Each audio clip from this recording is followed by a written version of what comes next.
Welcome to Aaron Mahnke's Cabinet of Curiosities, a production of iHeartRadio and Grim and Mild. Our world is full of the unexplainable. And if history is an open book, all of these amazing tales are right there on display, just waiting for us to explore.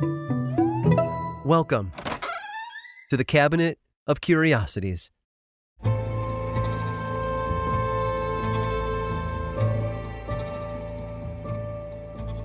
It's okay to ask for help when it's needed. A student solving a difficult math problem might rely on a tutor for assistance, or someone trying to move furniture may ask a few friends to assist in lifting a couch.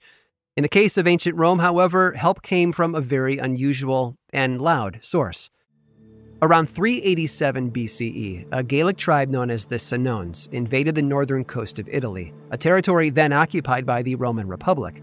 A man named Erunts invited the Senones south to his town of Clusium, hoping to get revenge on the man who had seduced his wife and made a fool of him. The tribe accepted the invitation and marched toward Clusium, but the Romans, expecting an attack, stood by in anticipation. They sent 3 ambassadors to handle the negotiations.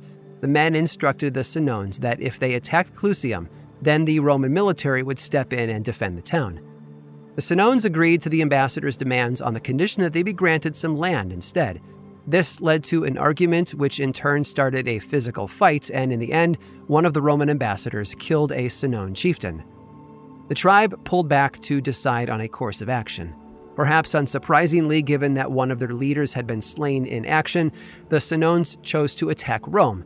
They brought their sizable forces to the Allia River and overtook the Romans, many of whom either died in battle or drowned in the river. The Senones kept marching while many surviving Roman soldiers escaped to the Etruscan city of Veii. They didn't bother going back to Rome to warn anybody, though, as there weren't enough soldiers left to defend them. In their opinion, the city was as good as gone. As a result, the gates were left wide open. The Senones reached the Roman entrance by nightfall. However, they were also careful. To them, the open gates felt like a trap, so they set up camp and decided to wait to attack. Meanwhile, Roman men in the city who could fight took up weapons to defend their homes. They stood watch, protecting the senators, women, and children at the Capitoline Hill near the center of the city. Some people remained in their homes, prepared to defend them to the death, while others left Rome entirely until the battle would be over. The Senones put their plan into action and scaled the hill, determined to sack Rome as retribution for the death of their chieftain. Instead, they were met with the full force of the city's inhabitants, who fought them head-on. The Romans let the invaders climb to a certain point before tossing them back down, forcing the Senones to retreat and regroup. The Senone commander split his army into 2 teams after that. One was tasked with finding the grain in the nearby cities, as the surviving Roman soldiers had carried it all to Veii and his men were hungry. The other team readied for another attack. Meanwhile, Quintus Caedicus, the leader of the Roman survivors from the Battle of the Allia, began recruiting more soldiers for his army. He wanted the great but disgraced Roman commander, Marcus Furius Camillus, to lead them. In order for that to happen, though, his reinstatement had to be approved by the Senate, who were still holed up in the Capitoline Hill. A messenger was chosen to travel back to Rome to request the transfer of power. He climbed up a side of the hill that had gone unnoticed by the Senones. The messenger snuck through and delivered the request to the Senate, who allowed for Camillus to command the Roman army. He had made it in and out alive, but he'd also left evidence behind. The Senones discovered the messenger's path. Seeing a new opportunity, they scaled the side of the hill at night while the Romans slept. And they would have gotten away with it too, if it hadn't been for those meddling geese. That's right. It wasn't the dogs or the guards that had caught the Senones sneaking up the hill that night. It was the geese.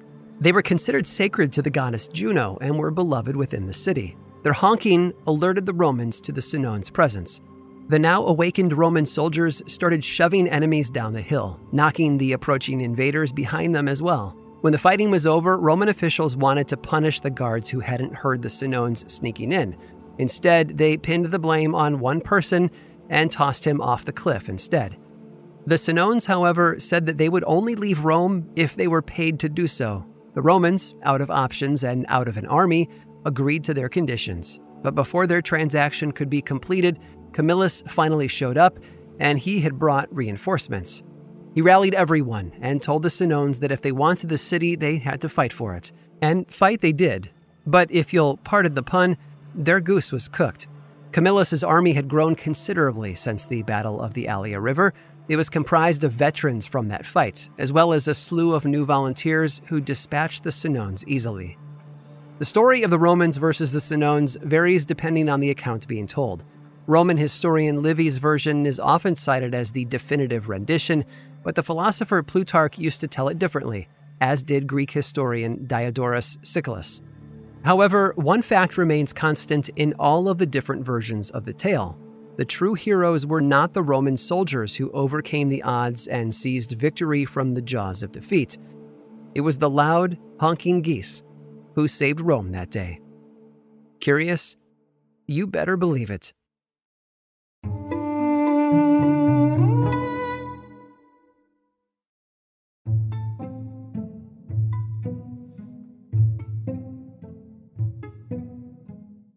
There's a stretch of the Atlantic Ocean widely considered to be strange and mysterious. It's located off the southern tip of Florida, between Puerto Rico and Bermuda, and it's known as the Bermuda Triangle. The Bermuda Triangle has been cited as the reason for the disappearance of numerous ships and planes, many of which have never been found. The theories behind the area's effects almost outnumber the vessels it has claimed. Everything from aliens to magnetic fields to methane leaks emanating from the ocean floor below are supposedly responsible for all the unexplained occurrences. Sadly, the Bermuda Triangle's bark is far worse than its bite. In reality, that part of the Atlantic is no more dangerous than any other part of the ocean. But the tall tales told about it have certainly made sailors and pilots think twice before steering their crafts through the sea. But there is another triangle out there, one that's actually more dangerous, despite its location. And it's not in the middle of the ocean either. In fact, it's a lot closer to home than most people realize. This other triangle has been the site of some of the most baffling nautical mysteries on the planet. In April of 1937, for example, the steamship O.S. McFarland was navigating icy waters when its captain, George Donner, went to get some sleep in his cabin. He told his first mate to let him know when they were nearing port. Unfortunately, Captain Donner disappeared before his first mate got the chance. The crew searched the whole ship for any sign of him. They even broke down the door of his cabin, but alas, Captain Donner was gone and never seen again. 16 years earlier, another incident occurred with a schooner called the Rosabelle. The ship boasted a crew of 11 who set sail with a load of lumber on October 30th of 1921. The trip should have been an easy one, but less than a day later, its remains were found bobbing like a cork upside down in the water. A ferry captain in the area noted that the Rosabelle looked like it had crashed into another ship. Pieces had been torn away, and parts of the vessel had been bashed in. There were just two problems. First, the entire crew was gone. Not a single member of the 11-person team could be found to explain what had happened. And secondly, no other ships had reported a collision that day, nor did any of them have similar damage done to their hulls. The Rosabelle's demise could not be fully explained. Of course, the Triangle's mysteries weren't limited to missing crews and broken ships. Strange happenings were also found below the water. In 2007, Mark Holley, a professor of underwater archaeology at a local college, had gone on a diving expedition to map shipwrecks. Shortly into his trip, he discovered a cluster of vertical stones arranged on the seafloor in a surprising and familiar fashion. To Holley, it was just like England's equally mysterious Stonehenge.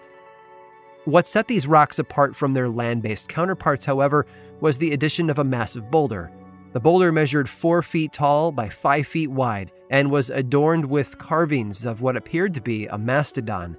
The stones were believed to have been placed there 9,000 years ago. But by whom? The jury on that is still out. And finally, no discussion of the triangle would be complete without mention of the Thomas Hume. The Thomas Hume was a 3-masted schooner that had set sail in 1891. Its 6-man crew tried to steer the ship through a squall in late May of that year. Another ship on the water that day, the Roos Simmons, chose to turn back instead of pushing through. The Thomas Hume, however, pressed on.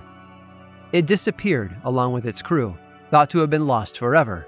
Some odd theories cropped up over the years, though, including one where the Thomas Hume had really been repainted and renamed after sailing to a different port. That didn't make much sense, though. 117 years later, the wreck was finally found. It hadn't been repainted, nor had it taken on a new name. It had simply sunk during bad weather. But these stories are what have added to the legend of the triangle for the last several hundred years.